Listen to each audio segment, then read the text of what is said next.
우리가 살아도 주를 위하여 살고 죽어도 주를 위하여 죽나니 그러므로 사나 죽으나 주의 것이로다.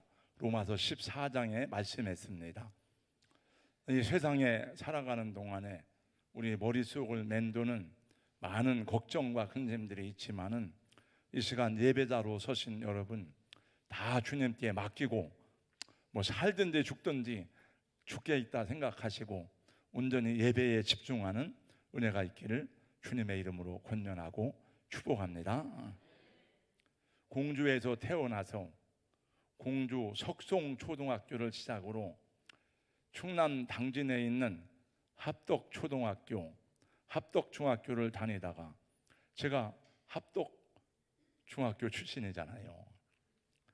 다시 공주로 돌아와서 공주 4대 부고를 졸업한 사람 중에 백기연 씨가 있습니다. 그 이름을 종종 들어본 적이 있습니다만 지난 주간에 이분에 대해서 자세한 간증을 읽게 되었습니다. 그리고 이 사람에 대해서 인터넷에서 찾아보니까 대단한 이력을 가진 분이더라고요. 공주 4대 부고를 졸업하고 서울대학교 음대 성악과와 대학원을 졸업하고 오스트리아 비엔나 국립음대를 졸업하고 오스트리아 짤즈부르크 국제 아카데미를 수학하고 이태리 아르츠 아카데미를 수학하고 돌아와서 KBS 합창단원으로 있다가 모건대학교 전임 강사를 하다가 국립공주대학교 음악교육과 정식 교수로 재직하게 되었습니다. 또 이분이 오페라 이순신 제작자 겸 예술 감독을 하였습니다. 이 백기연 씨는 2살 때 높은 곳에서 떨어지는 바람에 척추 결핵으로 뼈가 곪아서 구리병을 앓게 되었고 이로 인해서 척추 장애인이 되었습니다. 일명 꼽추가 된 것입니다. 어려서부터 교회를 다니기 시작했는데 교회 가서 예배를 드려도 예배 집중이 안 되는 거예요. 왜냐하면 자꾸 누가 뒤에서 자기를 흉보고 자기를 비웃는 것 같아서 항상 이 마음에 걸림이 되었습니다. 장애를 극복하려고 열심히 공부해서 성악으로 서울대학교 음대를 졸업하고 대학원을 졸업하고 유학까지 갔다 와서 젊은 나이에 교수가 되었지만은 평생토록 그를 따라다니는 곱사등에 대한 열등감은 그의 마음에 어두운 그늘이 되었습니다. 2005년 인생에 큰 위기가 찾아왔습니다. 재정난과 가정의 어려움 등 여러 가지 문제가 한꺼번에 닥쳐와서 그의 삶에 어려운 고통과 시련이 시작되었습니다. 그 즈음에 그를 위해서 중보기도 하던 분이 한번 그분에게 부흥회를 참석하자고 권유하였는데 마음에 내키지는 않았지만은 부흥회에 참석하게 되었습니다. 그렇게 참석한 부흥회에서 그의 인생이 놀라운 전환점이 생겼습니다.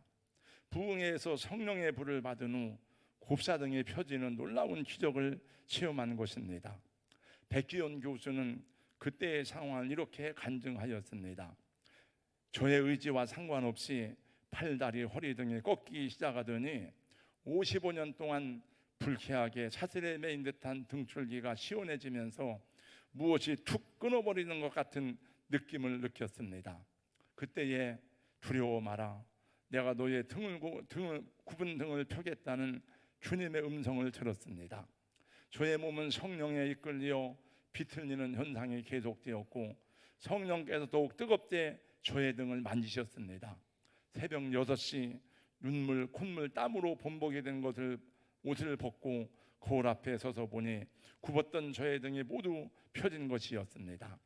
저는 옆방에서 자던 아내를 깨웠고 아내는 변화된 내 모습을 보더니 울면서 나를 껴안아 주었습니다. 우리 둘은 한참을 그렇게 울다가 일어났습니다. 이 성령의 불은 백기연 교수의 굽은 등뿐만이 아니라 그가 가지고 있는 간염과 사시안까지 모두 다 치료하시고 태워주셨습니다. 그 후에 백기연 교수는 자신을 치유하고 새 인생을 주신 하나님을 간증하기 위해서 전국을 다니면서 약 2,700여 번의 간증을 했습니다. 그는 하나님께 이런 질문을 곧장 드렸답니다. 하나님, 왜 이렇게 저를 사랑하시나요? 하나님이 대답하셨습니다. 너는 나의 사랑하는 아들이기 때문이다. 제가 이분의 이야기를 들으면서 사실 저는 우리 교회에서 내가 은혜가 되는 분들은 어떻게든지 초청을 해가지고 거의 다 우리 교회를 작은 교회지만 세웠어요. 아니, 왜 내가 이런 분을 초청을 하지 않았지? 그래서 제가 이분을 알아보니까 장로로 섬기다가 2022년 작년에 하나님의 부름을 받아서 천국에 갔더라고요. 이분이 복된 사람이라는 것은 곱사등에 펴준 것도 인생의 큰 은혜였지만 무엇보다도 예수 그리스도의 십자가의 사랑, 하나님이 자신을 얼마나 사랑하는지에 대한 하나님을 체험하고 영광의 나라에 들어갔다는 것입니다. 오늘은 복 주시는 하나님에 대해서 말씀을 전하려고 합니다. 저는 지난 주간에 신년 사업장 신년 축복 신방을 하였습니다. 신방 일정표는 거의 다 제 아내가 짭니다. 그리고 저한테 보고를 하고 시간을 조정합니다. 여러분들이 그런 말을 하였습니다. 지금은 신년 초이고 설날이 가까워서 아주 바쁘니까 명절을 지나고 예배를 드리면 좋겠습니다. 제가 이제 그분들하고 직접 대화를 한 것이 아니기 때문에 저는 보고를 받았기 때문에 그러면 보고를 하는 제 아내에게 제가 책망을 합니다. 이름이 축복신방 아니요, 신년 축복신방. 그렇게 바쁘기 때문에 중요한 일이 쌓여있기 때문에 먼저 하나님께 예배를 드리고 복을 구하는 거지, 우리가 할 일이 없어서 남는 시간에 예배 드리는 것이 아니잖아. 그렇게 얘기를 해야지. 빌 하이벨 씨는 너무 바빠서 기도합니다라는 책을 써서 많은 사람들에게 믿음의 도전을 심어주었습니다. 여러분, 그렇습니다. 우리가 하나님께 예배를 드리는 것은 시간이 남아서 한가해서 할 일이 없어서 여기 모여 예배 드리고 그런 분은 한 분도 없습니다. 하나님, 나를 구원하시고 나를 택해 주시고 나를 십자가의 사랑으로 용납하시고 하나님, 이렇게 우리에게 은혜를 주시니 감사합니다. 하나님, 우리 가정을 하나님께 맡깁니다. 우리 삶을 주님께 의탁합니다. 이 험한 세상을 살아가는 동안에 하나님의 보호하심과 하나님의 인도하심이 우리와 함께하길 원합니다. 그런 믿음을 가지고 우리는 하나님께 예배하는 자리에 왔고 또 하나님이 우리의 예배를 기쁘게 받으시는 것입니다. 하나님은 모세에게 명령하시기를 너는 대제사장인 아론과 그의 아들들에게 명령하여 내 백성에게 이렇게 축복하라고 말씀하셨습니다. 오늘 읽은 24절 26절 말씀입니다. 다 같이 함께 읽겠습니다. 24절 26절 다 같이 시작. 여호와는 내게 복을 주시고 너를 지키시기를 원하며 여호와는 그의 얼굴을 내게 비추사 은혜 베푸시기를 원하며 여호와는 그 얼굴을 내게로 향하여 드사 평강 주시기를 원하노라. 여러분, 창조주 하나님은 복 주시는 하나님이십니다. 인류의 역사는 인간을 향한 하나님의 축복으로 시작되었습니다. 하나님께서 자기 형상 곧 하나님의 형상대로 사람을 창조하시고 남자 여자를 창조하신 다음에 첫 번째 하신 일이 무엇입니까? 창세기 1장 28절입니다. 하나님이 자기 형상 곧 하나님의 형상대로 사람을 창조하시되 남자와 여자를 창조하시고 하나님이 그들에게 복을 주시며 말씀했어요. 하나님이 갈대아 우르에서 아브라함을 불러내신 다음에 하신 첫 번째 말씀이 무엇입니까? 내가 너로 큰 민족을 이루고 내게 복을 주어 내 이름을 창대하게 하리니 너는 복이 될지라. 하나님이 아브라함의 아들 이삭에게도 복을 주었습니다. 하나님이 야곱에게 복을 주었습니다. 하나님이 야곱이 낳은 12지파의 수장들인 12아들들에게 복을 주셨습니다. 야곱은 마지막 죽기 전에 그 아들들에게 축복하고 세상을 떠났는데 그 아들들에게 축복하는 장면을 읽다가 보면은 저는 요셉에게 준 그 축복이 오늘 나와 내 자녀에게 이런 축복이 임하면 좋겠다 이런 생각을 많이 했습니다마는 이런 말씀이 나옵니다. 요셉을 향한 축복의 선언 가운데 한 부분입니다. 내 아버지의 하나님께로 말미암나니 그가 너를 도우실 것이요 전능자로 말미암나니 그가 내게 복을 주실 것이라. 위로 하늘의 복과 아래로 샘의 복과 태의 복과 이런 복을 말씀해요. 그리고 하나님은 오늘 광야에서 이스라엘 백성들이 성막봉헌을 마치고 난 후에 아론과 그 아들들인 제사장들에게 말씀하시기를 너희는 이렇게 내 백성에게 축복하라고 선언하십니다. 여호와는 내게 복을 주시고 너를 지키시기를 원하며 여호와는 그 얼굴을 내게 비추사 은혜 베푸시기를 원하며 여호와는 그 얼굴을 내게로 향하여 드사 평강 주시기를 원하노라. 이렇게 복을 하면 내 이름으로 이스라엘 자손에게 축복할지니 내가 그들에게 복을 주리라. 여기서 말씀하시는 복은 히브리 말로 베라카라는 말인데 그것은 영적이고 신령한 것을 말하는 것만이 아닙니다. 현세적이고 실제적인 면을 포함한 번영과 평안과 은혜를 가리키는 말입니다.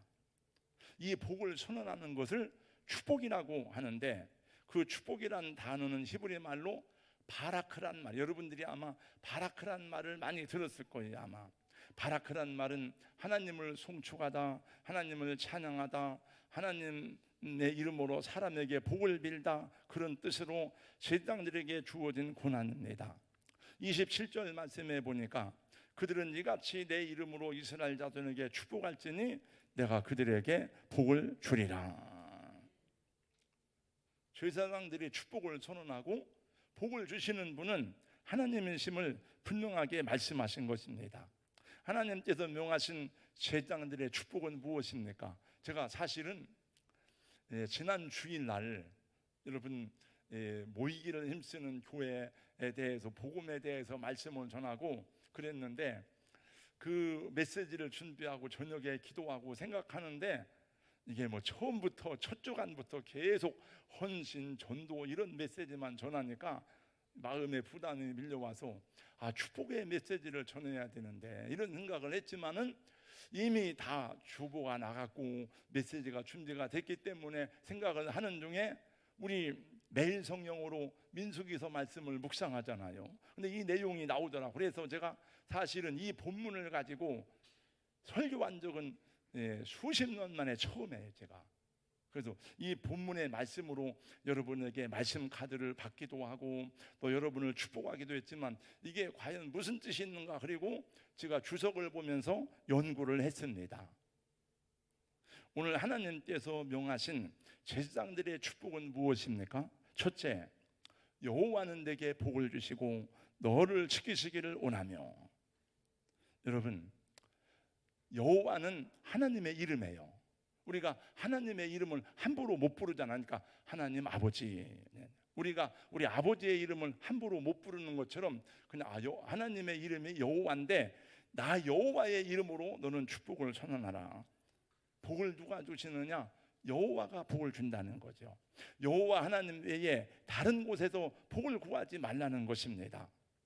여러분, 이 땅에 그 어떤 것도 복을 줄 수 있는 신이나 사람이나 자연은 존재하지 않습니다. 왜냐하면 이 세상에 존재하는 모든 것들은 다 피조물이기 때문입니다. 여러분, 창조주 하나님만이 복을 주시고 우리에게 하나님의 은혜를 베푸시는 전능하신 분인 것입니다. 피조물은 피조물에게 복을 줄 수가 없어요. 복은 창조주 하나님만이 주실 수가 있는 것입니다. 우리가 서로를 축복할 수는 있습니다. 그러나 우리가 서로를 축복하지만 복을 주시는 분은 하나님이시라는 거예요. 그래서 십계명에 하나님 외에 다른 신들을 너희에게 주지 말고 자기를 위해서 우상이나 어떤 형상을 만들어 그곳에 절하거나 섬기면서 복을 빌지 말라고 분명하게 말씀했습니다. 이는 우상들이 복을 주는 것이 아니라는 것입니다. 자연이 우리에게 복을 주는 것이 아니라는 것입니다. 신들이라 불리우는 모든 신들이 많이 있지만 그것은 그 배후에는 귀신과 악한 영이 있을 뿐이지 복을 주는 존재가 아니라는 거예요. 그러므로 복을 받기 위해서 운세를 보고 점쟁이를 찾아가고 무당을 찾아가고 각자 자신이 믿는 신이나 우상에게 열심히 빌기도 하지만 하나님만이 복의 근원 되시고 하나님만이 복을 주시는 분이라는 것을 명확하게 우리에게 말씀해 주고 있으니, 사랑하는 성도 여러분, 나에게 복을 주시고 나를 지켜주시는 분은 창조주 하나님밖에 없음을 믿고 주님을 찬양하시기 바랍니다. 하나님께 복을 구하는 것은 기복신앙이 아닙니다. 여러분, 기복신앙이라는 것은 뭐냐? 하나님의 말씀과 계명을 지키지 아니하고 하나님의 나라를 구하지 않고 하나님의 말씀을 외면한 채 육신적인 복만을 구하는 것을 기복신앙이라고 하는 거예요. 하나님의 자녀가 하나님께 복을 구하는 것은 당연하고도 마땅한 것입니다. 하나님 복을 주세요 기도해야 합니다. 야베스는 하나님께 간절하게 복을 구했습니다. 왜냐하면 자기가 약하기 때문에, 부족하기 때문에, 다른 사람보다 능력이 떨어지기 때문에 복을 달라고 기도해서 하나님이 그 형제들 가운데 존귀하게 했다고 말씀하고 있습니다. 하나님이 복을 주시되 이 험하고 환난 많은 세상에서 여러분을 지켜주시는 은혜가 있기를 주님의 이름으로 축원합니다. 여러분, 이 세상에 첫째가 뭐냐 하면 너를 지키시기를 원하며요. 여러분, 수많은 사고와 질병과 환난과 전쟁과 위험들이 얼마나 많은 세상인지 모릅니다. 하나님이 여러분을 지켜주시고 하나님이 여러분의 걸음을 인도하시기를 주님의 이름으로 축원합니다. 하나님은 너를 지키시는, 다 같이요. 나 너의 우편에 그늘 대시니 그는 해와 밤의 달도 너를 해치 못하리. 하나님은 너를 지키시는 자 너의 환난을 면케하. 그가 너를 지키시리라. 그가 너를 지키시리라. 너를 지키시리라. 눈을 들어 산을 보아라. 너의 도움 어디서 오나. 너를 지으신 너를 만드신 여호와께로다. 제가 서구청 직장선교회 지도 목사잖아요. 예. 그 서구청 한 직장선교 한 회원이 한 120명 가까이 되는데 다 교회를 잘 섬기는 분들이죠. 이제 근데 매일같이 하루도 빠짐없이 말씀을 올리는 분이 있어요. 그 이름이 나한석인데 이름이 책 읽어주는 아빠예요. 저는 뭐 그분 얼굴을 본 적이 없지만은 어제 단톡방에 올라왔더라고요. 하나님이 나와 내 가족들을 지켜주셨습니다. 고속도로 진입하기 전에 차가 무슨 전조 연당으로 섰다는 거예요. 그러면서 고속도로에 들어가서 섰으면 어떤 일이 생겼을지 모르는데 그래서 그 감사한 메시지를 어제 올렸더라고요. 이렇게. 그래서 저도 이제 격려하고 많은 분들이 하나님이 지켜주셨네 이렇게 했습니다. 여러분, 환난 많은 세상에 하나님이 우리가 모르는 사이 여러분을 많이 지켜주셨어요. 두 번째, 여호와는 그의 얼굴을 내게 비추사 은혜 베푸시기를 원하며. 여호와의 얼굴이라는 것, 성경에 하나님의 얼굴이라는 것은 하나님의 인자하심, 하나님의 사랑하심, 하나님의 성실하심을 표현하는 그런 모습이에요. 우리 엄마 얼굴을 보니까 안심이 되네. 우리 아빠 얼굴을 보니까 막 불안하고 떨렸었는데 마음이 놓이네. 하나님의 얼굴을 볼 때에 평온이 임하는 거예요. 그래서 하나님이 그 얼굴을 내게 비추사 말씀한 거예요. 근데 하나님이 성경에 보니까 얼굴을 돌리셨다, 하나님이 얼굴을 감추셨다, 하나님이 얼굴을 외면하셨다. 우리도 사람이 보기 싫으면 얼굴을 돌리잖아요. 신명기 31장 17절 말씀에 보니까 내가 그들에게 진노하여 그들을 버리며 내 얼굴을 숨겨 그들에게 보이지 않게 할 것인즉 내가 그들에게 얼굴을 돌리겠다, 내 얼굴을 숨기겠다. 왜냐하면 그들이 음란하게 이방 사람의 신들을 따르고 나를 버리고 내가 그들과 맺은 언약을 어길 때에 나는 그렇게 할 것이라는 거예요. 여러분, 하나님의 얼굴이 우리에게 비추일 때에 우리는 그분 안에서 은혜를 누리며 하나님 안에서 빛을 얻게 되는 것입니다.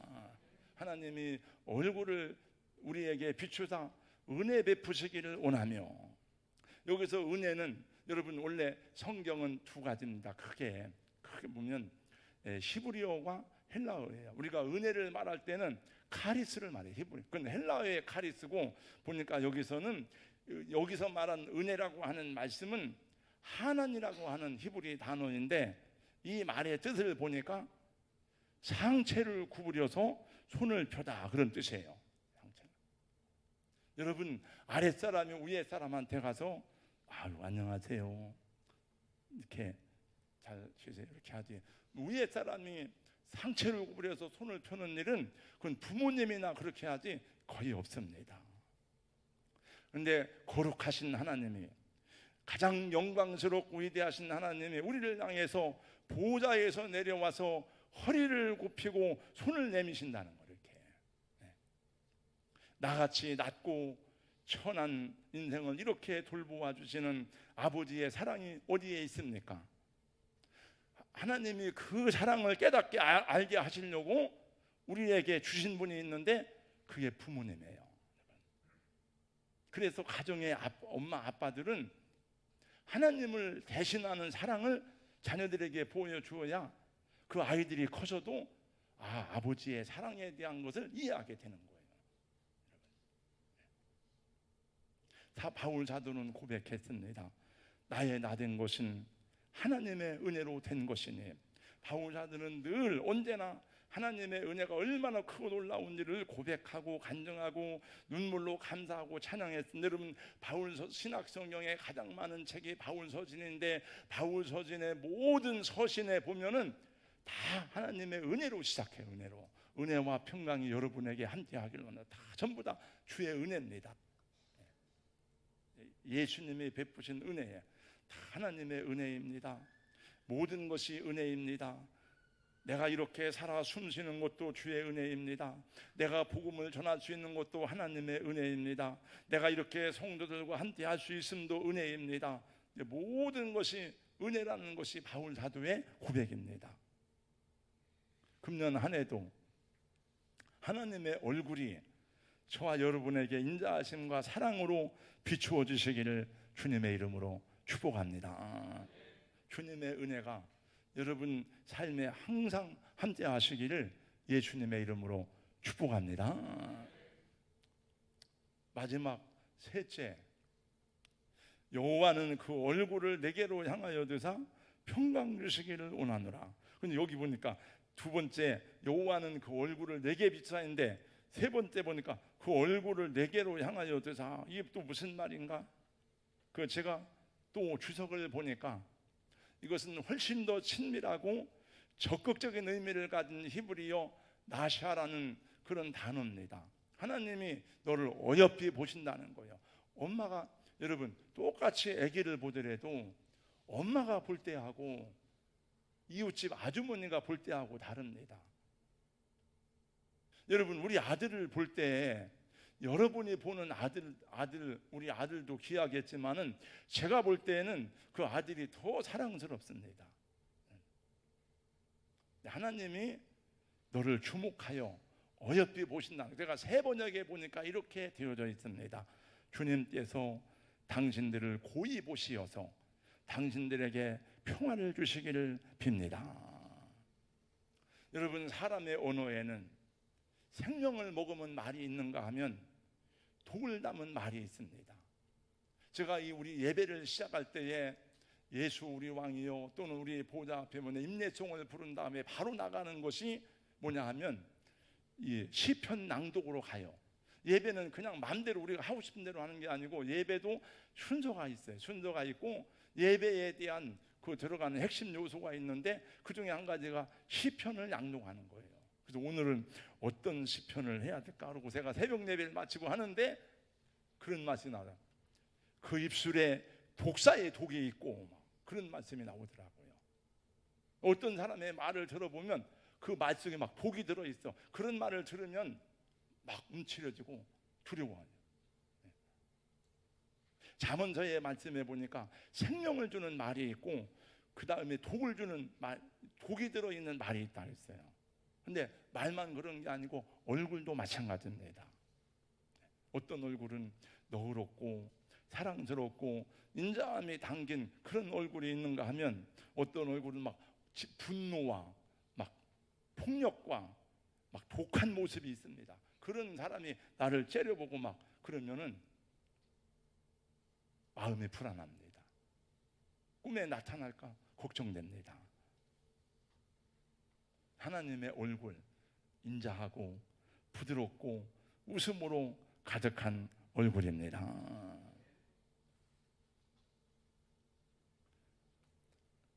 여러분, 예수님이 그 여리고성을 지나갈 때에 삭개오가 예수님을 보고 싶었어요. 삭개오는 다 사람들이 저주하는 사람이야. 아이, 돈만 아는 놈, 매국노, 나쁜 놈. 그 집 앞에 지나가다가 침 뱉고 지나가고. 삭개오도 그걸 알아. 그래, 마음대로 욕해라. 나는 돈으로 승부하겠다. 한편으로는 공허하고 쓸쓸하고 외롭고 상처가 됐어요. 예수님이 온다고 그러니까 많은 사람이 갔는데 삭개오는 창피해서 가기가 그러니까 또 키가 작아가지고 그런지 사람들이 안 비키서 그러니까 뽕나무 위로 올라갔어요. 삭개오가. 저는 삭개오 설교를 많이 했습니다. 제가 주일학교 제가 이제 그 교사하고 주일학교 전도사 하면서 이제 그때에 예수님이 뽕나무 위에 올라간 삭개오를 보고 삭개오를 불러요. 이제 삭개오야 내려와라. 내려와요 내려와요 착한 삭개오 예수님이 아래에서 부르셨어요. 삭개오는 불이 나게 내려왔어요. 예수님을 제 집으로 모시었어요. 삭개오의 마음이 완전히 열린 거예요. 그 예수님의 그 집으로 갔습니다. 사람들이 수근수근합니다. 예수도 그렇지, 예수님도 돈을 좋아하지. 돈 많은 집을 알아보는구만. 상관없어. 저도 그런 말을 들을 때도 있어. 아, 목사님도 그렇지. 뭐 그건 상관없어. 뭐 누가 그런 오해를 하는 거 어떻게 자기 생각을 자기가 하는데 어떻게 그걸 바꾸겠어요? 삭개오는 본래 착한 사람이 아니에요. 자기만 알고 돈만 아는 사람이지만 얼마나 많은 욕을 먹었는지 뭐 그래서 상처가 많은데 예수님이 가서 다 녹여줬어요. 삭개오가 말합니다. 주님, 이 사람이 아브라함의 자손이다. 재산을 다 팔아서 나눠주고 내가 누구의 것을 떼먹은 게 있으면 5분의 1을 더해서 주겠습니다. 삭개오가 변했어요. 여러분, 하나님의 이렇게 따뜻한 사랑의 눈길로 우리에게 찾아오실 때에 여러분 녹아지고 깨어지고 하나님 앞에 마음을 활짝 여는 은혜가 있기를 주님의 이름으로 축원합니다. 예배 드릴 때 와서 보면은요 마음이 안 열려서 끝까지 안 열리는 사람도 있지만은 그럼 뭐 어떻게 하겠어요? 하나님이 열어주셔야지. 하나님이. 시인은 하나님이 주시는 평화를 이렇게 노래하였습니다. 실로 내가 내 영혼으로 고요하고 평온하게 하기를 젖된 나이가 그의 어머니 품에 안경같게 하였나니 이는 내 영혼이 젖된 나이와 같도다. 이스라엘아 지금부터 영원까지 여호와를 바랄지어다. 오늘 말씀해 보니까 여호와는 그 얼굴을 내게로 향하여 드사 무엇 주시기를 원하노라? 평강 주시기를 원하노라. 여기서 사용된 평강은 그 유명한,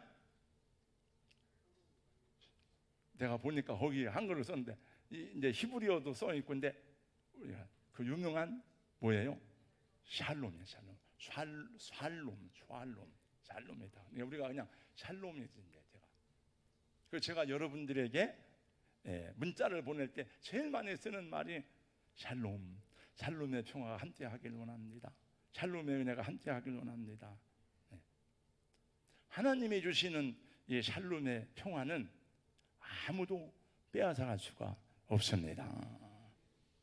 금년도 1월 달 어느 날에 신년 초에 우리나라의 공수처장인 공직자 수사대행 공수처장인 김진욱 씨가 신년 시무식을 하는데 공식석상에서 찬송가를 불러가지고 말이 많았어요. 그가 선한 능력이라는 그 노래를 부르면서 울었답니다. 그래가지고 공직자가 왜 시무식 하는데 찬송가를 부르고 우느냐? 그럼 저는 보네포고 그러면 윤 대통령은 그러면 히틀러냐? 별별 해석이 다 나왔던 적이 있습니다. 선한 능력에 언제나 고요하게 둘러싸여서 보호받고 위로받는 이 놀라움 속에 여러분과 함께 오늘을 살기 원하고 여러분과 함께 새로운 한 해를 맞이하기 원합니다. 이 찬양곡은 작년에 많이 불렀습니다마는 제가 여러분에게 소개했습니다. 독일 고백교회의 보네퍼가 나치에 대항하다가 수많은 고문과 효율을 받았지만 끝내 굴복하지 않고 교수대에 올라가 죽기 전에 마지막으로 사랑하는 사람에게 쓴 편지입니다. 보네퍼는 마지막으로 이 편지를 쓰고 1945년 4월 9일 39살의 나이에 교수대에 올라가서 사형을 당하고 주님 나라로 갔습니다. 그리고 4월 9일 날 보네퍼가 교수형을 맞아 죽고 한 달도 못 된 4월 30일 날 히틀러는 그의 아내와 함께 베를린 지하 방카에서 자살해서 죽었습니다. 그리고 또 곧 얼마 안 돼서 1945년 5월 8일 독일은 2차 대전에 종전을 항복을 선언했습니다. 보네퍼는 나치 독일의 최후를 보지 못하고 죽었지만은 그는 결코 악이 선을 이기지 못하리라는 것을 믿고 기도했어요. 여러분, 보네퍼는 천재입니다. 천재 신학자예요. 목회자입니다. 행동하는 신앙인이었습니다. 제가 그 신년 초에 우리 교단 영성 집회하는데 설교했다고 했잖아요. 생각도 안 하고 안 한다, 못 한다고 그랬는데 그때 설교 준비하는데 막 눈물이 나가지고 제가 울었어요. 그래가지고 이게 참 내가 총회 가서 설교하다가 울면 쪽팔려서 안 되는데 기도는 안 했지만은 울면서 설교하진 않는데 그때 준비하는데 그렇게 눈물이 나더라고요. 보네퍼 얘기를 하면 눈물이 나려고 그래 자꾸 이렇게. 보네퍼가 죽기 전에 기도를 드리는 모습을 본 독일의 강제 수용소 담당 의사였던 피셔 헐슈트롱은 말하기를 나는 50년 동안 수많은 사람의 죽음을 보았지만 이토록 진지하고 평화스럽게 죽음을 맞이한 사람을 보지 못하였다. 내 인생의 충격이다라고 말했답니다. 불의한 압박과 고문 앞에서도 굴복하지 않고 죽음 앞에서도 놀라운 평화를 주신 그 하나님의 은혜. 여러분, 그런 사람은 세상이 감당할 수가 없어요. 성경에도 보니까 히브리서에도 보니까 이런 사람은 세상에 감당치 못하는도다. 평화로다 하늘 위에서 내려오네. 하나님은 자기 백성에게 복을 주시는 분이십니다. 제사장은 이 복을 위해서 기도하는 사람입니다. 우리 개혁교회의 모든 교회에, 저는 로마 가톨릭은 몰라요. 그러나 우리 모든 개혁교회는 침례교든지 순복음교회든지 구세군이든지 장로교든지 성결교든지 예배의 마지막 순서는 축복기도로 끝납니다. 축복 선언이에요. 그게. 축도가 끝나야 예배가 끝난 거예요. 그래서 축도도 끝나기 전에 막 나가고 그거는 예배가 끝이 아니에요. 그리고 예배 시작 전에 와서 앉아서 예배를 드려야 그 예배가 바른 거예요. 그게 막 예배 드리는데 막 와가지고 앉고 그건 하나님이 내가 볼 때는 올바른 자세는 아니고 그거 고쳐야 된다. 그것도 이제. 그래서 마지막 축도는 고린도후서 13장 13절에 근거하는 것입니다. 우리 주 예수 그리스도의 은혜와 하나님의 사랑과 성령의 교통하심이 우리와 함께 있을지어다. 하나님은 구약 시대 지도자들에게 세 가지 고난을 우림했어요. 첫째, 제사권입니다. 아무나 제사를 보세요. 제사권이요. 두 번째, 축복권입니다. 세 번째가 판결권이에요. 구약에는 판사가 없어. 재판장들이 판결을 하는 거예요. 그러나 저는 제사장이 아닙니다. 누가 제사장이냐? 베드로전서 2장 9절 말씀 여러분 다 배웠습니다. 베드로전서 2장 9절 띄워주세요. 다 같이 한번 읽습니다. 시작.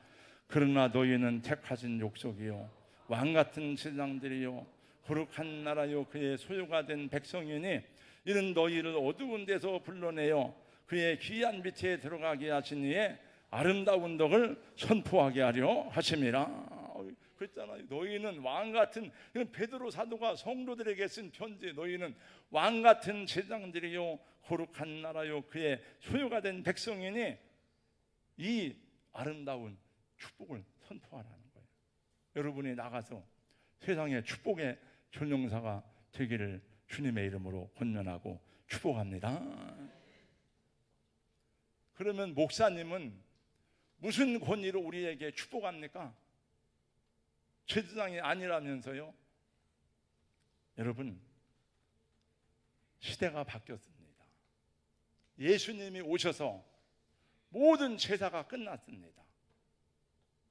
그리고 예수님은 12 사도를 세워서 축복하고 그들을 세상으로 보냈어요. 신약 교회의 모든 목사들은 구약의 제사장적 권위가 아니고 사도적 권위를 가지고 축복을 선언하는 거예요. 그러므로 여러분의 믿음의 지식을 따라서 주의 종의 권위를 인정하는 것이 그것도 복이 될 거예요 아마. 이것이 개혁교회의 원리입니다. 이렇게 혼돈스럽고 미래를 예측하기 어려운 세상에 살아가는 성도 여러분, 주님께서 그 얼굴빛을 여러분에게 하다 은혜 베푸시기를 원하고 주님이 여러분을 지키시기를 원하고 이 혼돈스러운 세상 속에서 평화를 주시기를, 누구도 흔들 수 없는 평강으로 임하시기를 예수님의 이름으로 축원합니다. 찬양하겠습니다. 다 일어나셔서 선한 능력으로 찬양. 본해포가 굉장히 긴 편지의 한 부분이에요. 우리 앞에서 나오시, 찬양팀 앞에 나오시.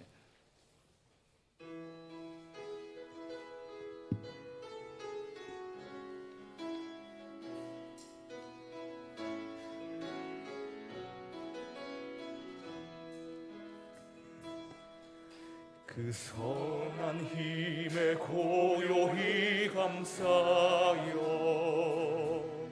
그 놀라운 평화를 누리며 나 그대들과 함께 걸어가네. 나 그대들과 한 해를 여네. 그 선한 힘이 우릴 감싸시니 믿음으로 일어날 일 기대하네. 주 언제나 우리와 함께 계셔 하루 또 하루만을 지나간 허물 어둠의 날들이 무겁게 내 영혼 짓눌러도 오 주여 우릴 외면치 마시고 약속의 구원을 이루소서. 선한 힘이 우릴 감싸시니 믿음으로 일어날 일 기대하네. 주 언제나 우리와 함께 계셔 하루 또 하루 나를 새로워 주께서 밝히신 작은 촛불이 어둠을 헤치고 타오르네. 그 빛에 우리 모두 하나 되어 온눈 위에 비추게 하소서.